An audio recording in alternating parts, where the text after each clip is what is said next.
السلام عليكم، اهلا وسهلا بكم. يا رب تكونوا بخير. اللهم صل على سيدنا محمد وعلى اله واصحابه اجمعين. النهارده هنطلع فوق السطح، هنفطر الطيور. الفراخ اللي انا شاريها البلدي. هنحط لهم الميه والاكل بتاعهم. الاكل بتاعهم عباره اللي انا باكلهم بيه عباره عن دي شيشه وعلف اكل بيتي. دي شيشه وعلف وعيش ورده.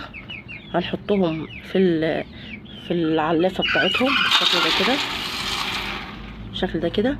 اما الميه هنحط فيها هنحط فيها ليمونه وشويه خل، يجي معلقتين كده. انا بحط كده على طول. الليمون والخل بيحميهم من اي مرض. ومعايا بصله برضو هحطها على العيش هنا كده. هحطها على العيش، انا مخرطها، فانا بخرط كده لهم البصل على طول. والثوم برضو. هي وصفه حلوه ومفيده لهم. وان شاء الله نطلعهم نفطرهم دلوقتي. هحط بقى الخل على الميه. ده الخل. هنعصر الليمون بالشكل ده كده.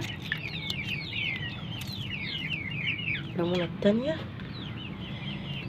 اهي كده عشان يفطروا ويشربوا اهي بالشكل ده كده. احط بقى البصل اللي انا مخرطاها هنا كده بالشكل ده كده، عشان اول ما يطلعوا ياكلوا منها على طول. صلوا على الحبيب عليه افضل الصلاه والسلام. بالشكل ده كده اهي.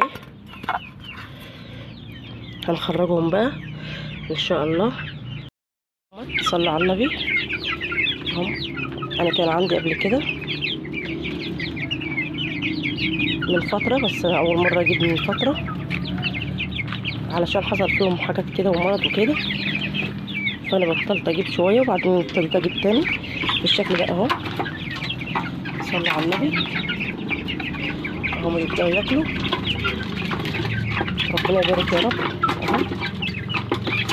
اتمنى الفيديو يعجب حضراتكم بالشكل ده كده اهي. والسلام عليكم ورحمه الله وبركاته.